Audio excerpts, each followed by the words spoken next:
Hey folks, in the video you're about to see, this is a podcast that I was doing on his podcast World of Speakers. And the interesting thing is that you will see that on Zoom he became blue. So that's going to be throughout the whole video. I hope you enjoy. We have a really good time talking about speaking. Ahoy, everyone, and welcome to a very special episode of the World of Speakers, a podcast that stemmed from my curiosity to learn from others who love to take the stage. Now, this is a particularly interesting show since it has been decided to not have any edits, so everything that happens here is in real time. Any flubs or flaws or mistakes or banana slip peels happen. And if you are just listening to this, I want you to know that I'm blue. Not that I'm like blue and sad, but physically I'm blue right now. I'm looking at myself as a ginger smurf. I'd be more comfortable if I was orange or bright red, but somehow the world has delivered a blue face to me, and I'm pretty excited about just rolling with the punches. The larger lesson here is to ditch the act, and if this were a professional keynote where I'm getting my top honorarium, I would likely still roll with it like this, because rolling with the punches is a key part of how you can be comfortable continuing to put yourself out there on the stage. And remember, you're always on stage. I have a very special guest here today, Kit, who apparently we've crossed paths in the past, and more recently, I was a guest on one of his Boston Speaks, where I had a chance to hang out with some aspiring speakers and some other well-established speakers. Kit, welcome to the show. Hey, thank you. Thank you. Yeah, for the people that's listening on the podcast, they can't see you blue, unfortunately. Hopefully they can find a video because this is amazing. Yes, actually, to if you are, this would be an interesting experience for you to stop listening to the podcast. Hard for me to say that, but go find this video. We'll make sure to link to it in the show notes. And yeah, together we'll all be blue. I'm excited to be here, Ryan. Let's jump into it. Let's do it. Well, tell me the top 3 things that people need to know about you. As in, you are a blank, blank, and blank. What's the top level? That's my bio. Yeah, top level, I help people with public speaking anxiety who's tried everything. I know people listening to this podcast, you want to be starting or growing your speaking business. I've been there. I want to help you as well. That's not the main thing that I do, but I can give you certain tips. And number 3, I'm a cat dad of 3 lovely cats.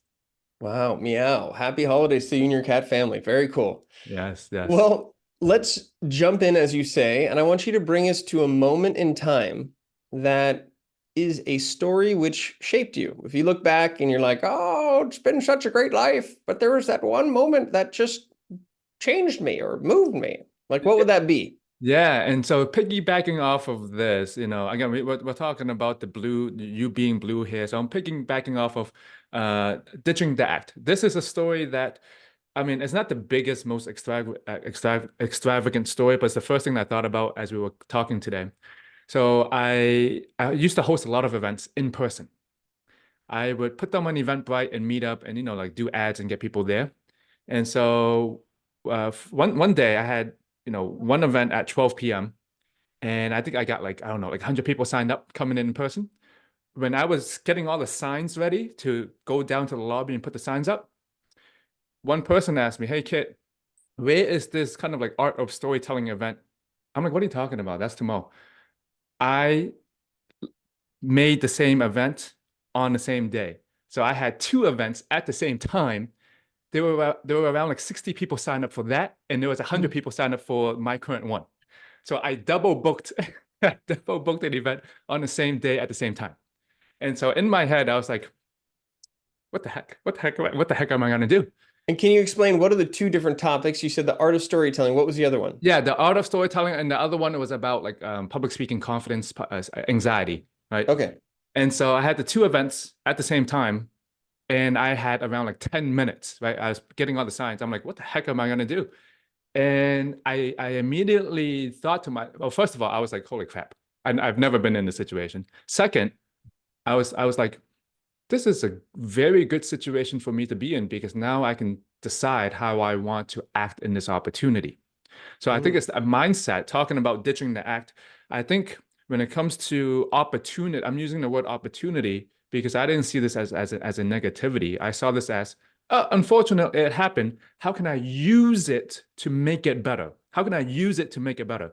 So what I did was I told everyone, hey, I made another sign. I said, come in. I said, I told everyone to go to the other room, to the main room. And at the beginning, I told everyone exactly what I'm telling you all now. I was being human. I said, hey, I double booked an event, but let's combine the event and even make it better. And then people was like, it didn't seem like they even cared at all. But that event, not this event, but events like this shaped me. Events when I messed up, it shaped me. So this is just part of a small event of many bigger mess ups that helped shape the speaker that I am today. All right, let's deconstruct this a little bit. I heard you say a word, which I'm going to spin back to you, which I think you can probably use and run with. And when I talk with you in 10 years, you're going to be like, dude, I keep using that. You said, act in the opportunity, which is cool. And then you said it was really an unfortunate situation. But if you look at unfortunate and you take the un away, it's super fortunate. So it's like in that word, that whole like I can, I can't kind of thing, you literally are talking about a very unfortunate situation, which happens to all of us, like showing up on Zoom blue. But if you take if you can get past the first two letters, the rest of it is super fortunate. And I would say more memorable. I've had, over 100, I think this is 108 or 109 episodes. There's not one where I've showed up blue. And it's but if I make it past those two letters, it's actually pretty fortunate. Like, this is kind of a fun experience. I'm looking at myself. I'm like, you look very Smurfy today, not as ginger. But what do you think about that? The unfortunate, you just get past those two letters.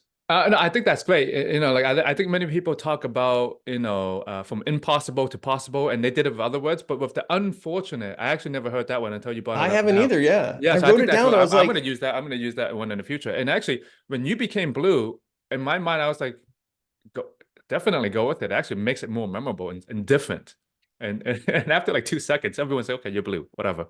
you know what? And a side story I might weave in later, but this morning I got trapped in a room with red lights, which is now ironic that I'm blue. Yeah. But we'll save that story for a little bit. Yeah. Well, I liked hearing about it. So whenever you want to drop it, I might have some questions for you, the audience will love. Well, it's actually on topics as far as something that's unfortunate.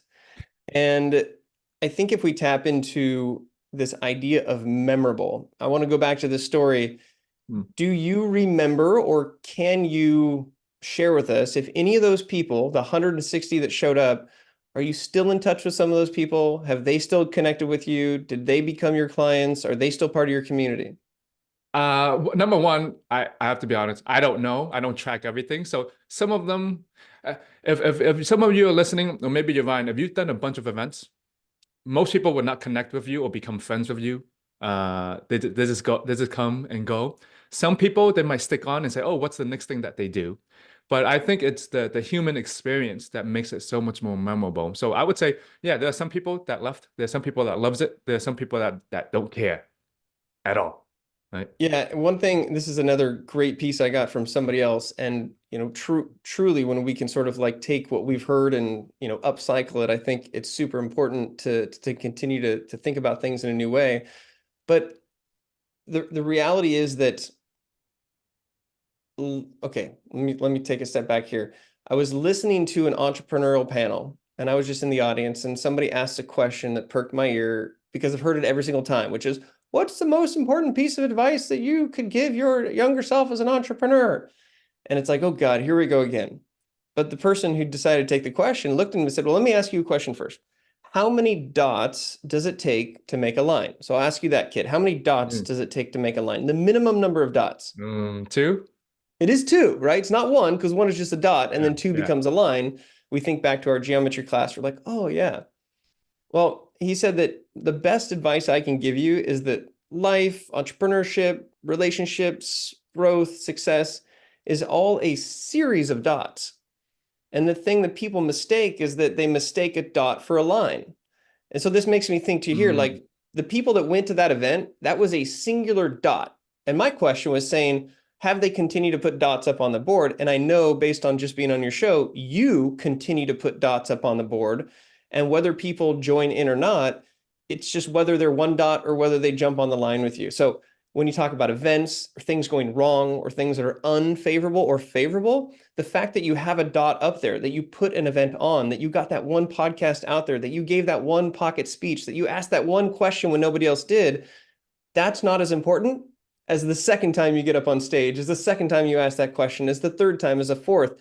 And so your story makes me think of an unfortunate situation could have totally stopped you in your tracks and been like, oh, damn, this is too much. And oh, I messed up and everybody's gonna, you could have, it could have created a rupture, could have been unfortunate, but you made it fortunate and you saw I was blue and said, let's roll with it. And the energy you had in your call was like, hey, we're just rolling with it.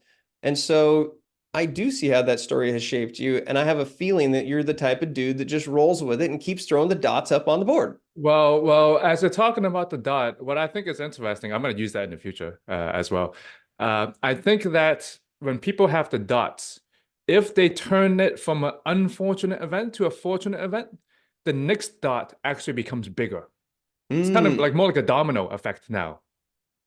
The domino dot effect. Yeah, the domino dot effect. So I think it really depends on how people view the situation. Maybe they think of it as a negative dot. Maybe the dot remains the same or becomes a smaller dot. So I don't know. I just saw that when you were saying that. No, I like that. And actually, I'll take your dot theory and up it a little bit of a tweak. Imagine if everything goes as planned, let's assume that the dots are on a horizontal line, right? You have a line that is going along the single, like along the horizontal axis. And that, that'll get you traction. But ideally, you want to increase, you want to grow, you want those dots to go up. So it gets towards that exponential. So if you have the first dot, like wherever it is, that's where you're starting. And then if it is very unfortunate, you don't see it right, then like your next dot, if you don't have the confidence or you're not ready, it's going to go down. And then you're in a downward slope. It's a negative slope. But if you turn that frown around and the unfortunate becomes fortunate, then I would say the next dot is a little bit more up on the y-axis. And then you might get hit with something, you might stall out, you might go down again, but it's this perpetual throwing dots on the board and having them increase on the y-axis.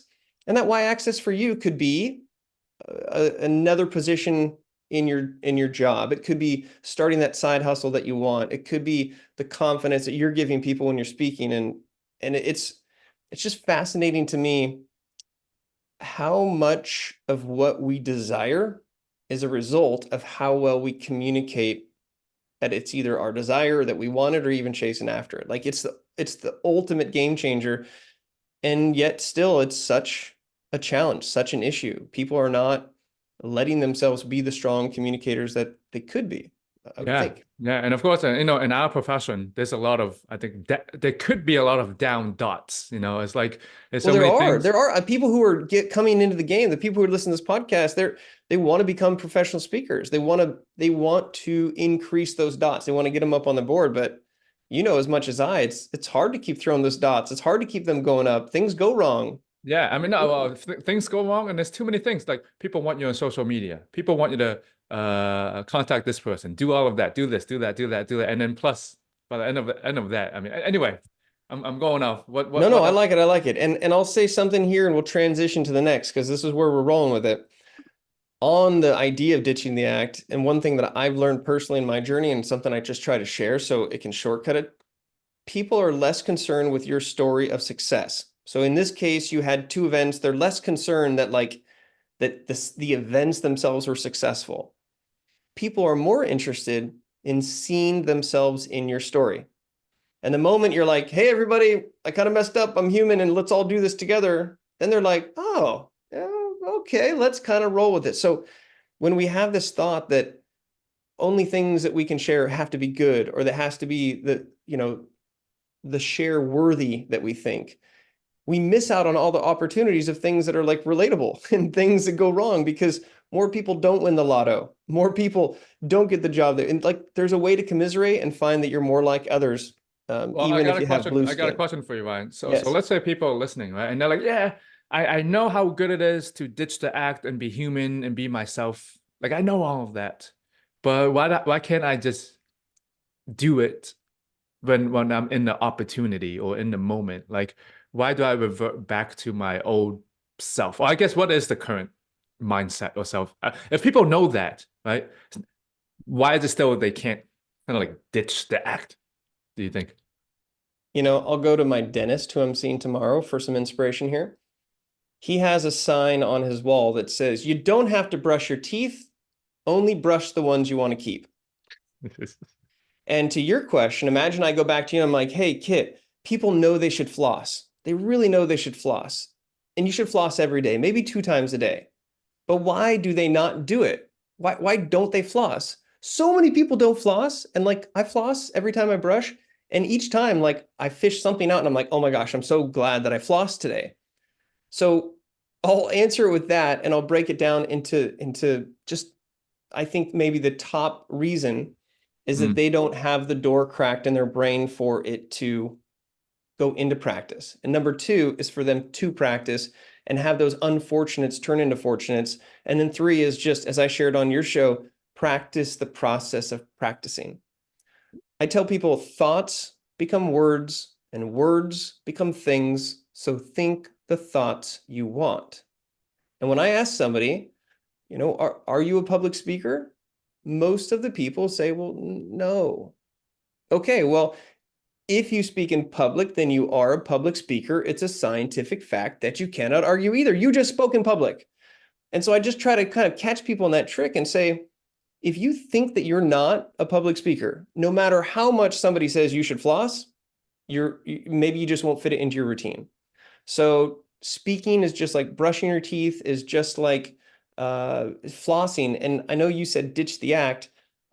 So I could even replicate, you could even substitute speaking for ditching the act. We know it's better to be honest and upfront with people. We know it's better to be transparent. We know it's better to be honest because then you never get caught in anything. We know these things, but we're human and it's tough. We think people are going to judge us and we don't know how to do it. We don't have a safe environment. And then maybe the one time you do ditch the act, somebody does judge you. And then you're like, that's it. I knew this would happen. And the dot goes down. It's unfortunate. And you stop throwing dots up on the board. And then it's out of necessity when you're at your lowest or your rock bottom and you don't want help from anybody because you don't want anybody to know that anything's wrong. And then you have a breakdown. You're like, oh, things suck. And then your friends are like, but we love you. Thank you for finally sharing. We've been waiting for you. And then everybody hugs and time goes on and people support. So it's like sometimes if you think about it, people, I had this rock bottom and then I came back. Well, like the rock bottom was because you probably didn't share along the way that you needed help until you were literally stranded on a rock by yourself. And then everybody was like, dude, you keep saying something's not wrong, but like, tell me what's wrong. And then you go, here's what's wrong. And then it gets off your chest, then you move on. That's a long answer to your short question. I don't know. Yeah, no, yeah. I see exactly what you mean. I have some thoughts, but I don't want to take it that way. No. Well, give me your quick thoughts, and we're going to transition into your tips for the art of speaking. And this is all on point. We're still in this first section here. I don't think that depending on what question we want to solve, I don't think it's practice that people need. I think that's the slowest and most ineffective way. Well, that's the third. I said you have to open up the space in your mind. Yeah, I agree. Yeah. You have to work through the situations where you're not that good because nobody's good in the start. I have people all the time that want to start a podcast and they're like, they get so obsessed about the first few episodes. I'm like, 90% of people don't make it past the first 7. So just go. So for me, it's give yourself the mental space for cognitive dissonance to see the data that supports what you want to do, and then give yourself some grace as you try to do it. And then for me, practice is number 3, just at bats, swinging to the fence. Yeah. So I just want to make that clear, and I think you said it right. I think it's the inner game that runs the outer game. So if people don't the inner game, thoughts become words, and words become things, and things that speak the thoughts you want. So if you don't think you're a public speaker, or you don't think you can ditch the act, or you don't think blank, maybe you don't like cats, that's what you say. But as soon as you say that, you look for all the data that supports it. Yeah. Even if a cat's really cute and cuddly, but you're like, wait a minute, I said I don't like cats, so it's not part of like that's it. Yeah. Right. No, love that. So as we've learned here in this first part, something will go wrong, technically, or with an event or something in your life, and your ability to see the fortunate through the and we probably should make a word for U and N, like I don't know, like unfortunate, but we could probably use the U and N to come up with a word or a phrase. It's unnecessary. Unnecessary. Wait, isn't that one word though? Unnecessary. Yeah. Unnecessary nonsense. Yeah. No, unnecessary. Okay, here's a question for you. What do the two letters UN stand for in unfortunate? Mm. Now you got the word unnecessary stuck in my mind. I know. Maybe if it's hyphenated. Yeah. Okay, we're going to come back to that. But by the end of the show, we're going to come back and we're going to talk about whether you're blue in the face or not, Yeah. literally or figuratively. You're going to encounter unfortunate situations. But if you look at the first two letters, it stands for. Now you got me thinking. Under. That's the word. First word. Under notion, under numb, under. Well, let's think about the outcome, which is this idea. It's so unfortunate. Things go wrong. Nothing goes the right way. You're under pressure. But are you really under nothing? Or are you uniquely narrow-minded? What about uniquely narrow-minded? I like that. I like that. I was thinking underneath fortunate But because see, that's another one-worder. Yeah. Oh, actually, so it could be. You could use UN as underneath or unnecessary. We're getting somewhere. Maybe All right, our listeners we'll come back to it. they'll come up with something. Let's take what we learned here, which is things are unfortunate, but what shaped your life is removing the unnecessary elements of what was unfortunate, focusing on the fortune, moving on, the dots increase as you go along. Yeah. Yep, that's it. Yeah, that could have been the whole show. We got it. That could have been. Let's print that in blue ink. I feel like if I just scrape the wall, I would end up like scraping something blue. All right. Now it's time for you to tell us what are your best, most nuanced tips for the art of speaking. And please don't say no to your audience. Please don't say this. Please don't say that, because the top stuff that comes to your head, I'm not going to accept. I'm going to drill down, because after doing this 100 times, we know you need to know your audience. We know you need these things. But what are some of the weird little nuanced things that you find are so helpful? Well, I don't know. I'm on a theme of piggybacking off of everything we're doing today. So I'm going to piggyback. So I believe that there are no one best tip. Everyone has a tip that works for them. But let me segue into this. Classical piano players are more anxious than improv piano players. The reason being, classical piano players, they know what they need to play. And second, if someone in the audience knows what they need to play, therefore, if they hit a wrong note, oh my God, someone knows I'm wrong. However, the improv piano player, there is no wrong note because everything is coming up along the way. So the key insight is this: everything is usable. Everything is usable. Like everything that we're doing today, Ryan, we're using one thing from another, and we're using one thing from another, and we're making it better. Right.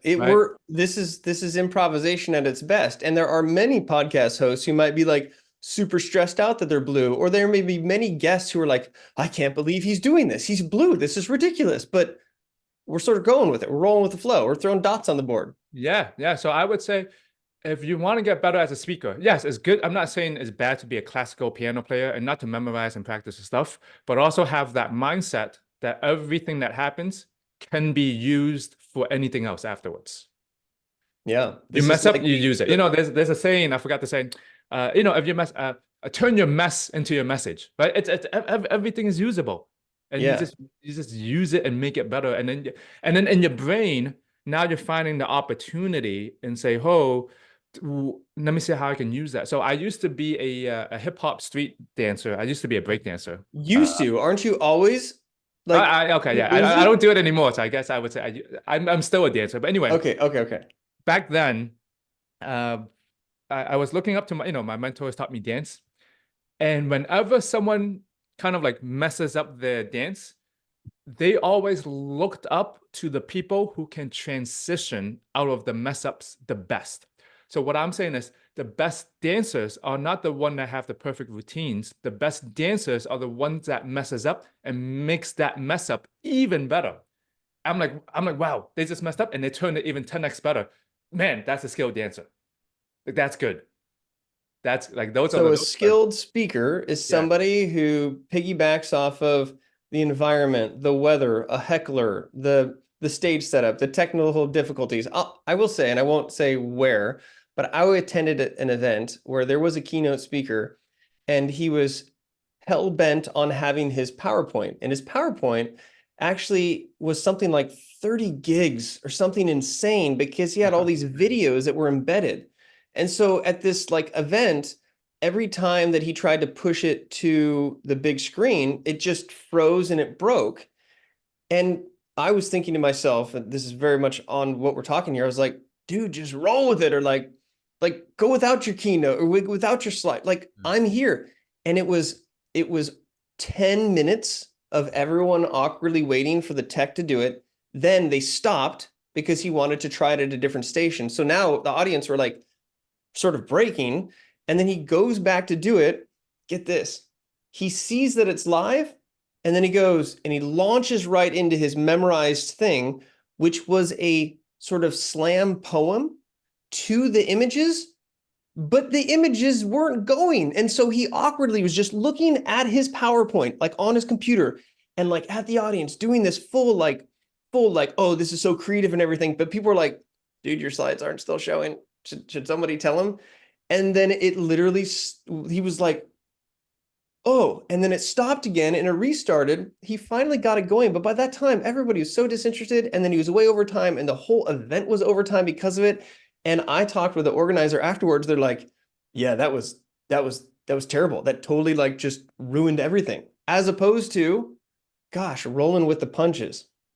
Yeah. So I think what's more interesting is figuring out and discovering the mindset of what keeps people from rolling from the punches. Because I think people they've heard again, like, yeah, we know we need to roll with the punches, but for some reason, it's hard for us to do it, even though they Okay, know it. let me ask though. Before today, I've never been faced with this type of blue situation. Yeah. If this was like my first podcast episode, not 100 plus, and if this was my first guest and this was like situationally super important, it could be like super unfortunate.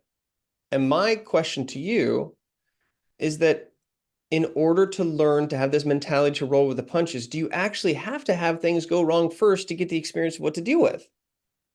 That's a great question. So you're asking, does something have to go wrong? Well, no, it's in your mind that you think it goes wrong. If you didn't think it was wrong in the first place, how can it go wrong? Yeah, but I'm physically blue right now when I'm not blue. So we're talking like your microphone doesn't work. We're talking your PowerPoint slides don't roll.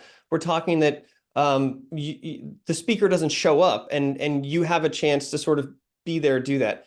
I like what we're doing here. We're going into the mentality of what stops people from your best advice, which is just roll with the punches and piggyback off of everything. But I'm fascinated with the technicality of experience. Because experience is what you get just after you need it. And you and I have experience. I have 3 podcasts and I've done hundreds of episodes. I had a live radio show for 3 years. Like there's nothing that does not intimidate me that I can't like piggyback off of and then I make up a word for it and it's fun and that's what I'm known for. But you and I can tell people, we can work with clients. We have people coming to us to help us all the time. And we can say, you got to piggyback. You got to roll with the punches. This is my experience telling you, but just like the high school or teenager that their parents and everybody says, do or don't do this. And it's only until they hit the wall, get a brick in the face, get that F, something happens, and then they learn from it. And then they're less likely to do it again. So like, do people, is it our responsibility as coaches and speaker trainers to give people a safe environment to have those experiences? And like, because So from my view, I will say you have to go to the mindset first, then give them the experience. So let me give an example of this. I want to go back to what you're saying. Yeah. Because when you're talking about experience, are you also talking about kind of like exposure to messing up? Yes. Well, wait. Oh, We'll try to work within this framework of the technicalities. yeah, okay, Experience is what you get just after you need it. And so it could be a good experience or a bad experience, but like somebody can tell you all day what to do and the mindset to have. But sometimes people have to fall on their own or like actually have that experience. And afterwards they're like, whoa, I'm so glad that happened because now I'm never going to double book an event. Yeah. But would we say that experience, now I'm just turning the word experience into a situation in life, and it's our perception of the situation that makes it Okay. an experience. Like the person who does a dance move wrong, but nobody notices is what you're saying. No, what I'm saying is a person that does the dance move, in our mind, we thought we did it wrong. So what I'm saying is when the situation happens, it's still our perception of the situation. But True, and half the time people don't know you've made a mistake. And I've given 4 TEDx talks, I've done all kinds of keynotes, and there are places where like I know I've messed up, and I'm to that dance transition, like transition into something else. But there's still that experience that I've had multiple times at practicing that to have that like thick skin with it. So how do we help change the mindset and translate that to more confidence and less anxiety? But like that the lack of confidence and anxiety is what stops them from really having that true. Well, I don't think it's having more confidence or even having less anxiety. It's really helping us remove the danger of what we found dangerous there in the first place. So is it putting a net? Is the mentality in net saying like, look, you're going to be on this tight wire, but we got a net for you. You got to have the mentality no matter what you do, even if you fall, it's okay. Well, I want to give another example. I want to see if you can use this to tie back into this. I want to get your rolling of the punches over here. So let's say we're eating chips, right? Can they be jalapeno? No, barbecue. Okay, mix. Okay. Barbecue. You could have the jalapeno. We can mix barbecue and jalapeno together. That would be really good. Why don't they have that flavor? They should have that flavor. Lessons to be learned in consumer goods when it comes to rolling with the punches. Keep going. Okay. Anyway, we like to eat chips because I'm gonna say me personally, because it tastes good, right? It tastes good, and we all know that chips are bad for us. Like everyone knows in the world that the majority of people knows that junk food is not good for us. Yes. That's why do people still eat them, even though we know. What I'm saying is we have to investigate. If we don't have chips, then we could be losing out on good tasting food. If we don't have chips, then we're not going to enjoy life as much. If we don't have chips, then we're going to eat bland food, and that's going to suck in our lives. So what I'm saying is, even though everyone knows the good side or whatever the good advice, what I'm saying is that what's that mindset that's keeping us from having it, which I'm just using as an example from chips. Can we go a little deeper and think of the different personality types? So it's funny because literally I saw a big bag, like a family-sized bag of jalapeno chips that I know are not good for me. And I was thinking to myself, I know these aren't good, but I know that I go to spin class a whole bunch of times and I work out, do a hot Pilates. So like in my own mind, at least this version of the person, I was like, I'm going to have some chips. And I had some chips and it was amazing. And it made my day great. But at the same time, I was like, this is not good for me. So there are some people that like deal with that and they might have some chips, but they know there's the other person that just maybe never had exposure to chips. And there's tons of stuff nobody's had exposure to, but you don't know if you like it or not until you try it. But how does the mentality change? I mean, you know you should floss, but you don't always. You know that you should stand up when you speak, but you don't always. You know that we know these things, but if you and I can figure out the gap between establishing the mentality and helping people go out there to gain their own experience while still learning from best practices, like that's the golden goose. But you have clients that this is a really interesting point here. How do you get them to identify that maybe they're missing the mentality is different, and then are you providing them certain chips and are certain situations certain chips? Well, what do you think the solution is based on what we're talking about with the mindset and experience? Thoughts become words and words become things, so think the thoughts that you want. And I think that is the trick, because there is a real scientific proof around cognitive dissonance. As humans, we are biologically set up to believe what we think. It's just evolutionarily. Like, I think that that's too high for me to climb over. And I look at the data and I'm like, the data supports what I think. But if I looked at that and I was like, I think I can climb that, then I'll look at the data and I'll probably decide that I can make it. So there's always two sets of data. And I think that what we are open to will allow us to see the data set that supports what we want to do. And when it comes to speaking, and we could even say ditching the act, so it's on topic for both of these, the fundamental biggest thing I think people can do to move the needle is to answer the question in their head aligned with what they want for their future goals. And so, hey, maybe you're not like a professional public speaker, but when somebody says, are you a public speaker? You say, it's something I'm working on. I'm really excited about working on that. And if you leave the door open, I think that that is the mentality that will allow you to reach over and maybe grab one of those chips, because you said it makes your life better. All I've been focusing on is that they're bad for me. And so, like, if I can say, chips are bad, but they also taste really good, there's two sets of data, I'm going to maybe try one, and then that process now can make you a fan of the most famous mix of barbecue and jalapeno chips that makes your life amazing. No, how's that for an answer? I'm trying to be straight with it, but sticking to what I see. I like that. I want to give a take on this. So there were two books that I read that completely changed the way and how I help people with public speaking anxiety 2-3 years ago.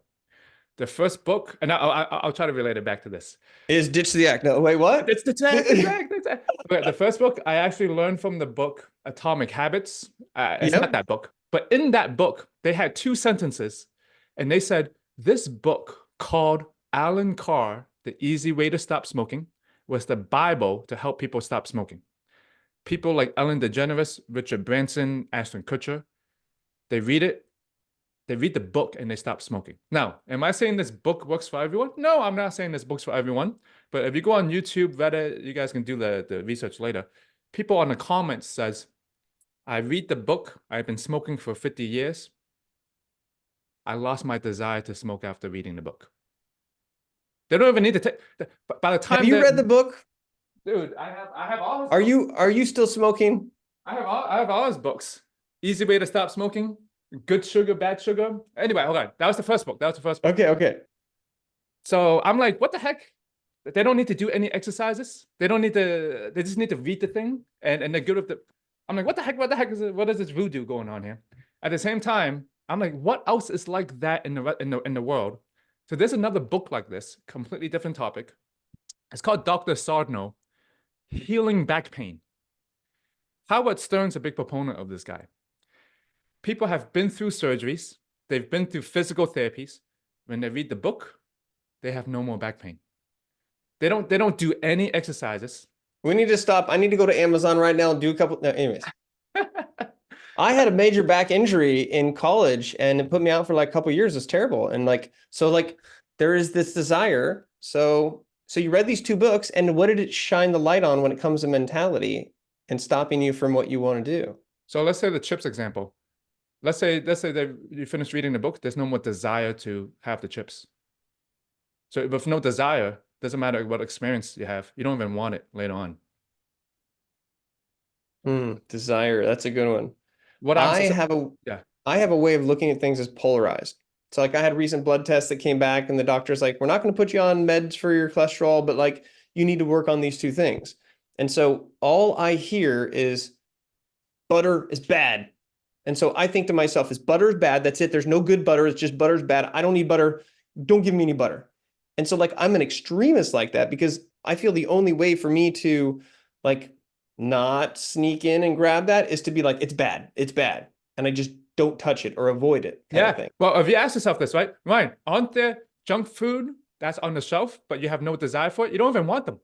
Like No. my wife drinks soda. I'm like, I don't even want them in the first place. So We have so much candy and treats. I had somebody I work I work for a company, and I'm like an ambassador for them. So they send me all this cool stuff. It was this basket of like all these amazing treats. And so we're just like eating all this candy. I'm like, but I don't want any more chocolate right now. I'm holidayed out with the chocolate. So do you have to read a book, or do you have to eat enough to be unhealthy for your doctor to say to not have something? Like, what is the conclusion here? What do we do? what I'm saying is going back to experience. When you have the right mentality and you go in the situation again, the situation, of course, is completely different because the mentality is completely different about the situation. So I don't think you actually need the experience later on, because the experience, because you have a different way of looking at it, it comes to a different experience anyway. So here's where I'd push back a little bit, and Yeah. this is because of the self-help book industry and the self-help industry and the coaching industry that is just trigillion. And it's like, I don't know, I feel like I feel like we kind of know the foods to eat and what we should do and how to stay healthy and stuff like this. And even if we have the mindset and we know, and even if we give somebody else our gym bag, like at the end of the day, I find a lot of what helps bring people across the line is that, like, not just them, right? Maybe it's a book, maybe it's a person, maybe it's a friend, maybe it's a loved one, maybe it's a doctor, maybe but like, I feel like there has to be that experience component, because I can't imagine a world where you you know you quit smoking without even knowing what it is. And maybe that example is that you never start in the first place because you weren't exposed, and it's like a slippery slope. I No, love and how philosophical we're getting here. yeah, By the way. one is who really knows in the world. So I'm saying, yeah, well, I'm going away from experience. Don't get me wrong. I'm not saying experience is not important, but So we're going to mindset. how do you talk about people who have near-death experiences and they change the whole mindset afterwards, and then all the other things, or are you saying because they have okay, what book are you looking towards? I'm looking for my book. I'm looking. Ah, I got it. All right, ready? Yeah, let me see. Have you read Being this? wrong. Yes. Let me do a little screenshot here so we can see it. This I picked up. My wife had it for like a psychology class in college, and I was just like looking for books. I'm like, oh, that looks kind of fun. Like the target is, oh, like they hit the wrong spot. Yeah. It's a study of wrongology. And bro, we're all wrong. Always, all the time. It's just a matter of time until we find out. Like, we think the world is flat. I mean, no, we think the world's round. I mean, no, we think that, no, I mean, we think it talks about like where the scientific method started to happen. Everything else before that was just like unreliable data and gut instincts and what we think. And then the scientific method created a process that was duplicatable, but then even like, it's just amazing. So I am so inspired by reading this book, because in all these conversations, all these things that I have, it's like, I'm probably not right, but I feel so right. And to your point about these near-death experiences, they give all these amazing stories about individuals, and they talk about change happens. You find out that you're wrong in two ways. One that is so slow, you don't even know it happens. You're totally different than when you were a breakdancer. Like, but it wasn't like an instant. It just kind of happened over time. You stopped going to class, and you changed as a person. The other is where there's this crazy life moment, or like, there's a crazy physical violence, or somebody died, like there's something crazy, and it happens like that. But a part of being wrong is admitting that you're wrong, which is in conjunction with everything that you hold true as your identity. And it's such this crazy political market now. I don't get political, but there are a lot of people on both sides who are wrong. And it's just like unbelievable how much people trench in. And the research shows, I'll just share this because I love this. I love this book. This gives an example of our default reaction to being wrong. If you, my friend Kit, don't believe what I believe, first assumption is that you're just ignorant. It's totally cool. You haven't had the chips before. Let me give you some of these mixture of jalapeno and barbecue chips. And then you're like, nom, nom, nom, nom. It's not that good, Ryan. I'm like, what? It's not that good. Now I'm going to go to the idiot assumption. I'm going to be like, you're an idiot. Your taste buds are bad. Like, this is you. How can anybody trust you if you don't like these chips? And then if you're like, but Ryan, they're not good. Then you jump to the evil assumption. This Kit, he's got it out for me. He's trying to undermine the greatest chip combination ever. He's evil. Don't listen to him. Troll him and attack him for what we believe in. But it's like, and this could be for religion, this could be for politics, this could be for barbecue chips. We go through these assumptions and we're all wrong. Yeah, I mean, I gotta get that book. Being wrong. Being wrong, and Okay, it's I gotta write that down. Being wrong. The Adventures in the Margin of Error by Catherine Schultz. Yeah, well, back to our conversation. I feel like we can go on with our conversation, but when it comes to the mindset experience, I feel like I understand, but like we gotta kind of like have it all. But I want to tag this back to communication. Yes. I really believe those who can communicate the best really shapes other people's identities and what they think is being right. Not as in an evil way, but the best communicators know how to shift how other people think, feel, and act. Influence. And I think that's the power of communication and helping people see how they were wrong and then adapt these different ways. Not because we're evil, but because that's the power of communication. Yeah. It is. I love talking about influence. I got all kinds of influence stuff for days. And the two components, no matter how you define it, is that you have to change the way people think and you have to give them a chance or allow them to take action. Otherwise, it's just another book that they read with stuff that doesn't change their mindset, that doesn't do anything. Yeah. All right, Kit, this is so fun. Let's transition. This Smurf is going to ask to transition to the final part of the show, which is... Hey, what kind of Smurf are you? Are you a Smurf? I'm Ginger Smurf. I'm the one Ginger Smurf. I'm the one Smurf with freckles. I love it. All right, sorry to cut you off. No, it's okay.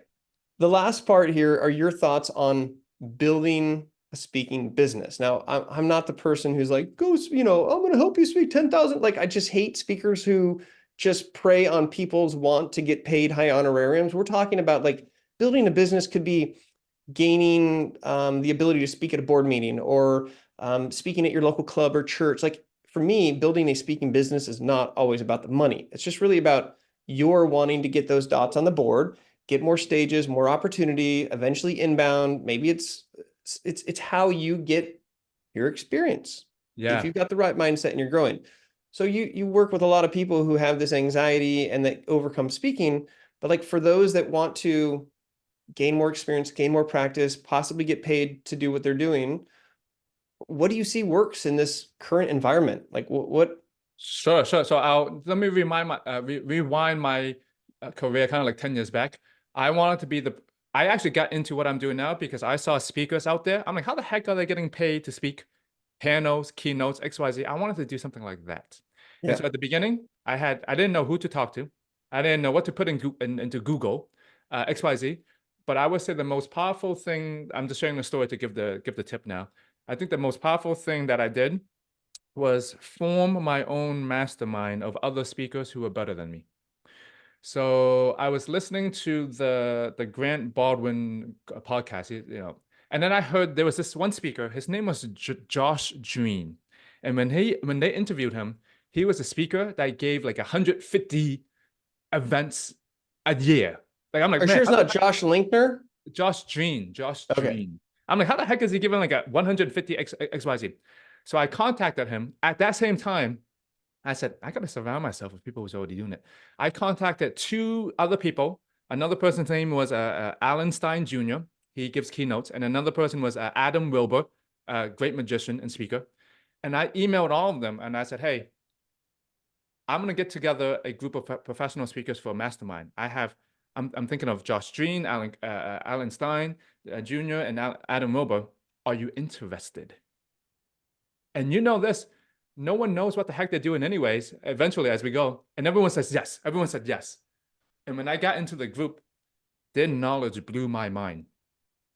So I'm saying, no matter what your level are at, you're beginner, middle, advanced, how can you surround yourself with people and create the opportunity yourself and get into a group of people that it's doing better than you and give them in some kind of incentive for them to want to be there. That is what I would, because all the advice is on Google nowadays. There's, it's everything's on Google, and your podcast, everything's already there. Yeah. What's missing? Right? Get yourself, surround yourself with the 5 people that you want to be like. And it's not the first time you heard this, but I would say that's the Yeah, best thing that helped well, me. it's funny because it's pretty spot on with what I did, where I'd done a TEDx LA Salon project called the City of Speakers, and I'm fascinated with people's voice. So I interviewed 386 individuals, took all of their answers, put it on one track, gave a talk over about the power of your voice, and my goal was to expand that, just continue this experiment. And somebody out of Brussels saw it. They're like, "This is really cool. I'm starting this platform called SpeakerHub, and we want to start a podcast. We love this idea, but we have to be international." And I was like, "Okay, well, what if we call it the World of Speakers instead of City of Speakers?"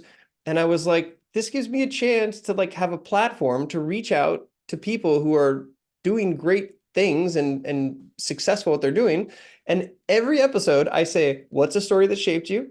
Give me Hmm. your best speaking tips, and how do you build your speaking business?" And it's kind of inception that your advice is what I've done, and I completely agree with it. My question to you is, how might someone approach it? Because there is an intimidation factor, and if maybe you don't have a podcast or if you don't have the traction that you want, you said find some way to either add value or make it worth their time. Can you give some examples of what that would be if somebody reached out to you and asked you to be part of a mastermind, like what you would be looking for or what you think works?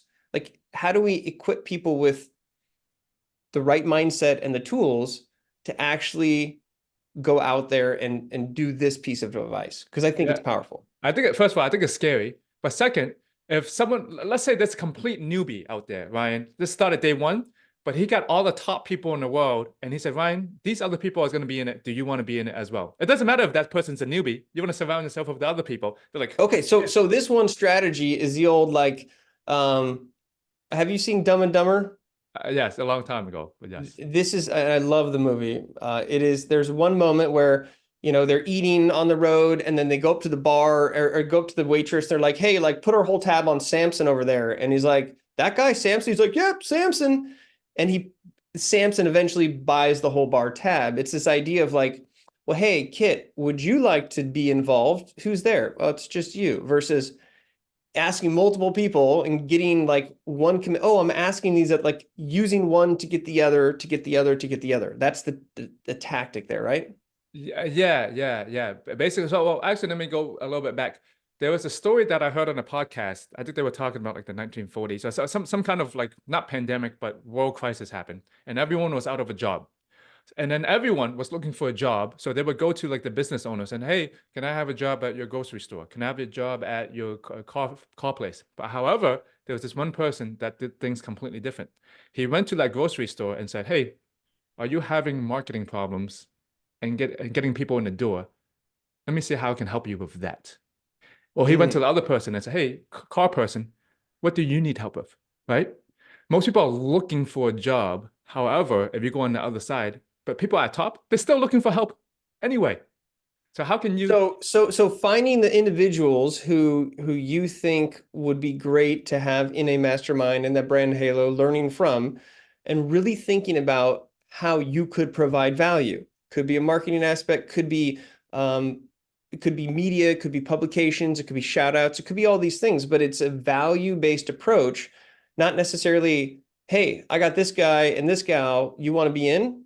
It's more of a, by joining this group that I'm gathering, here's how I can help you versus Yeah, give me a job. what they will get out of it. If they will get something out of it, With them, with yeah, them. What's yeah, in it with them, for me? with them, yeah, yeah. So I would say that's the tip, right? But I love how you draw out more of like the thoughts that I have. It makes it more clear after you ask the questions. Well, you're very articulate, and we're just piggybacking off of what each other says, and that's actually a trick for building.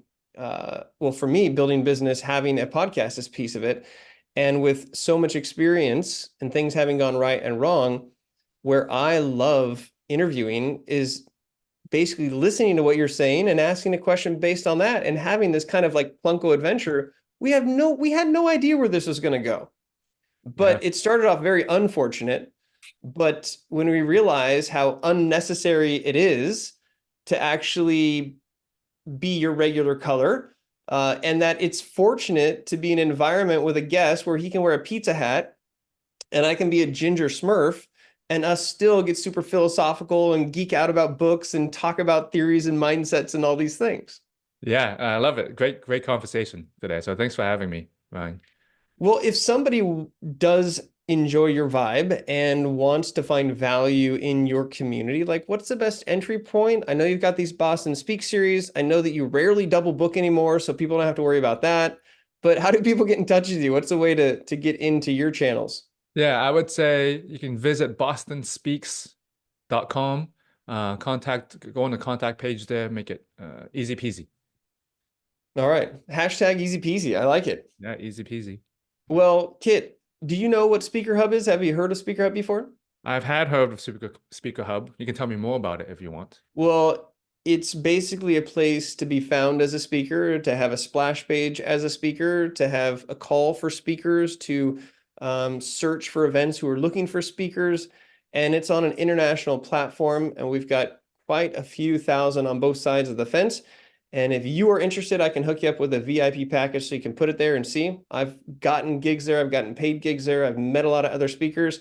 And this podcast for the last 5 or 6 years has been sponsored and powered by SpeakerHub. So I'm super excited. And what's really cool is if you're just starting, right? We love to talk about this just starting. And I think both you and I share passion for, being excited about new speakers and the ability to communicate at a level that influences people in a positive way. To just start and not have a website, not know what to do and not anything, like it's kind of intimidating, but you can go to a platform like SpeakerHub, create a profile page, point people back until you get your full website, search for speaking opportunities, put yourself out there so that you can find more ways to piggyback and roll with the punches. So we'll get you hooked up with that if you want to be there. It's one more place to be found, but shout out to SpeakerHub.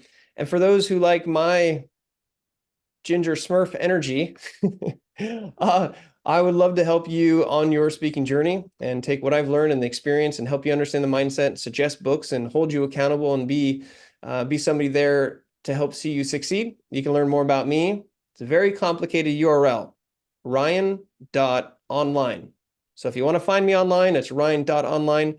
I used to tweet a lot, but I've sort of stopped tweeting, and you can probably find some stick figures and personal slice of life on Instagram and LinkedIn. I share a lot of things as well. So Kit, I hope this is this is our second dot. This is our third dot. We had initial dot we didn't know. Yeah. And we had another dot and another dot. So let's continue to throw dots up on the board. Let me know how I can help support you. Hey, Ryan, thanks for today. It was amazing. All right. Well, in true fashion here, that's it. If you're a listener, don't just be a listener, be a subscriber to this podcast. Go easy peasy style and check out bostonspeaks.com.